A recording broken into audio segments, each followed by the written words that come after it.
ní ọ̀rọ̀ yìí ń bá wa wí ó ti ẹ̀ ṣe pàtí jírí torí kò wà condition torí kò máa là kọjá ẹ jẹ́ ká try láti yege lọ́dún yìí ẹ já gbìyànjú ká yege Abraham mọ̀ yege ẹ ṣáà wò Ọlọ́run test ẹ wo at that age ògbólógbò ọjọ́ orí ní Abraham bímọ bẹ́ẹ̀ ọmọ yẹn nígbà tó lọ́ọ́ mọ̀ pé wọ́n gbà kí ló fún sí àbí ó ní ó yá lọ fi Isaac rúbọ fún mi lẹ́rọ̀ kò yá gbọ́njú rẹ̀ lọ ó tún gbọ́ràn ó sì gbọ́ràn ó ní mo test ẹ wò ni ó ti yege wọ́n wulẹ̀ pa mọ́ wọ́n pa àgbò yìí lọ lò wọ́n láwọn àkọ́bí wọn bá mọ́ pa bẹ́ẹ̀ ni irú èmi ẹ wá wo ìbùkún tá a wá ń rí àtẹ̀mí tí mo jókòó ẹ wo ìbùkún tá a wá rí nípasẹ̀ Abraham ṣùgbọ́n kò sẹ́ni tó lè yege bí Abraham kò sí sà opó tá à ń sọ nípa rẹ̀ gan Sárífátì ṣé ó yẹ kí Ọlọ́run ní kí wòlíì lọ tọ́jú opó ni ó ní ó yá gbéra wá mọ́ lọ mo ti rán opó kan sílẹ̀ dùn kó máa bọ̀ kì í ṣe fòwò èdè kó máa bọ́ ọ kó máa bọ̀ ìgbà tó débẹ̀ ó bá níbà opó lóòótọ́ kò sóúnjẹ kò sí kankan ó ń sa igi ṣé ẹ tó dáa fún òlògì gáàsì ni ó lò bẹ́ẹ̀ ni ó ń sa igi ó ní gàrí kékeré yìí ló kù káwọn ẹjọ́ òun àtọmọ káwọn kú ó ní lọ ṣe tèmi náà mélòó ló lè ṣe rú ẹ̀ wá ní àwọn wòlíì ò lè dé àwọn olóúnjẹ ìyá dé àbí tó kù mí kù kí n lọ fópó àbí mo ti fún ni láì mọ̀ pé n tó pọ̀ ọkùn yẹn ni yóò jẹ́ dìbìkínì yóò jẹ́ dìbìkínì bẹ́ẹ̀ ni sà nígbà tó kó dẹ̀ gbọ́ràn tó yege oúnjẹ tó rò pé àwọn oúnjẹ táwọn òkú ló wá jẹ oúnjẹ ìbẹ̀rẹ̀ fún Joseph mọ̀ yege ó rí fà ṣùgbọ́n kò wọlé tọ̀ ìfà tí ń fani lápòlá ìyàwó ọ̀gá ẹ̀ nímọ̀ bọ̀ wá bá mi ṣe náà gbogbo tó bá fẹ́ nínú ààfin ló máa rí gbà kò ṣe bẹ́ẹ̀ o ó ní kí n ṣẹ̀ sí Ọlọ́run mi láyé ibi tó ti fẹ́ sá jáde ìyàwó ọ̀gá ẹ̀ kù aṣọ yẹn bọ́lẹ̀ mọ́ lọ́wọ́ wọ́n torí bẹ́ẹ̀ rán Joseph lọ sínú ẹ̀wọ̀n àṣeyàwó ọ̀gá ẹ̀ náà máa wà lára àwọn nǹkan tí Joseph máa jọba lé lórí. tí ó jọba lé lórí tó bá yá. ó yege ló ṣe débi tọ́lọ́run fẹ́ kó dé. lẹ́yìn àtẹ̀yìn bá lè yege lọ́dún yìí kò sí bá a ṣe lè yege ju pé ká mú àdúrà lọ́kùnkúndùn ká fi ayé wa fún Jésù pátápátá.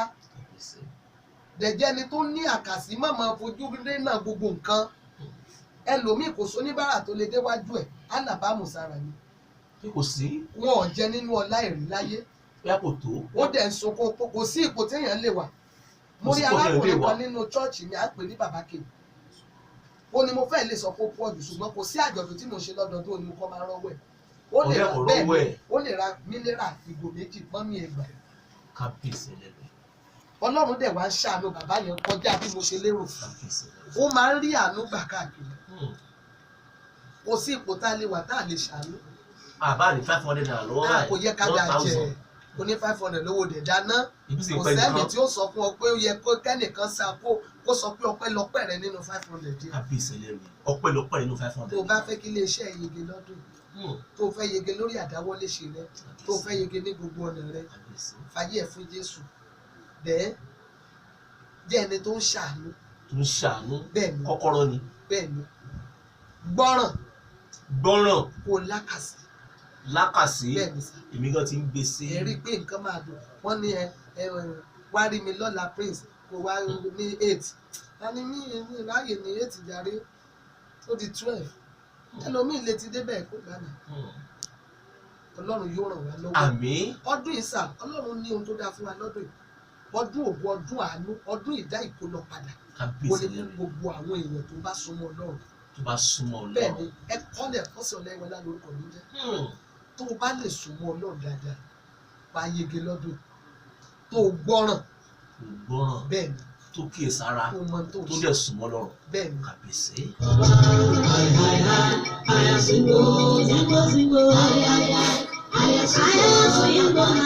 ẹ̀yin ọlọ́gbà ayé ẹ̀yin ti Naija ẹ̀yin tìlú ọba prophetess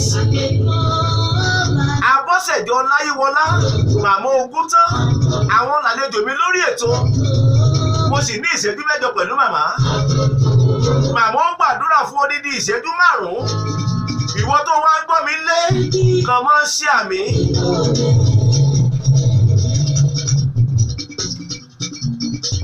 ìwọ tó ń gbọ́ mi ilé kan máa ṣàmì nì. torí bá méjì kan wòlíì tó dájú tàdá ta ni ìyá yìí. Ẹgbẹ̀lẹ́gbẹ̀ àti ẹgbẹ̀lẹ́gbẹ̀ wòlíì ló wà lọ́wọ́ èmi Babátúndé ọmọ Balógun. Ẹgbẹ̀lẹ́gbẹ̀ àti ẹgbẹ̀lẹ́gbẹ̀ àwọn àfáà ló wà lọ́wọ́ èmi Babátúndé ọmọ Balógun. Gẹ́gẹ́ bí oníbàárà. Ẹgbẹ̀lẹ́gbẹ̀ àti ẹgbẹ̀lẹ́gbẹ̀ àwọn oníṣẹ̀ṣe ló wà lọ́wọ́ èmi Babátúndé ọmọ Balógun sẹ́ẹ̀ ẹgẹ́ bí oníbàárà. Mo mẹ nínú ẹni o. Abọ́sẹ̀dé Adé ìwà lélẹ́yìí. Àbúrò mi dáadáa. Kàtígórì A ló wà. Àrímọ́tò kòkó ló ń tò gbé. Èsì ọ̀gbùlẹ̀ mọ́ láàánú ara amúlòkó. Àwọn ogun tẹ mọ́ bínú amúlòkó náà gbé ẹmọ́ bínú. Ọmọ nígbà tí ayé ò ní sí mọ́. Amúlọ́dọ̀ mo fẹ́ dákọ̀ ẹ má bínú wa. Ara amúlọ́dọ̀ tí yé tó sàmúlòkó. Amúlòkó tí wọ́n tó wọnú gan ọwọ́nú. Síwájú ẹ, wọ́n ṣe aláìka lọ. Ọ̀kadà gan ọ̀nà bẹ̀. Láíláí lọ pẹ̀lú. Ó níbi tí ọ̀kadà máa dé máa fẹsẹ̀ nìyí kú lọ.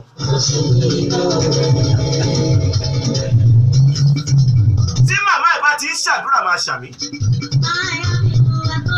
Àmọ́ ogun tán. Ẹ dákun. Ẹ gbàgbà láàrin ìṣẹ́jú 4 sí 5 báyìí.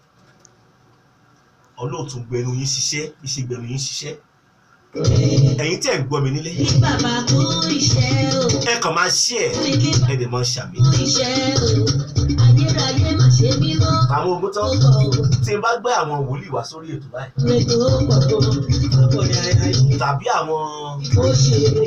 òṣèré. Bàbá tó iṣẹ́. Wọ́n máa ń dúkọ́ tó lọ. Ẹ̀ẹ́dì lórí ètò láìfò.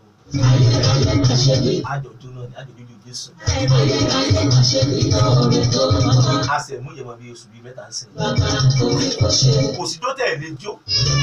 Ṣé ẹ rò pé Dábìdì wọn ló jó gan fi yin Olúwa àbí ẹ̀kọ́? Ó bẹ́ẹ̀ lájọ̀dún aláyọ̀. Ok. Èèmọ̀ sí jó balẹ̀ láwọn jó. Àìpé. Màmá ń jó ẹ wọ́n jẹ́ ń tàn yín. Fọ́ọ̀mù mi, ó yá ẹ̀jẹ̀ á gbàdúrà. Ọlọ́run àpáta Ísírẹ́lì bí ìsàlẹ̀ tiwa. Adágún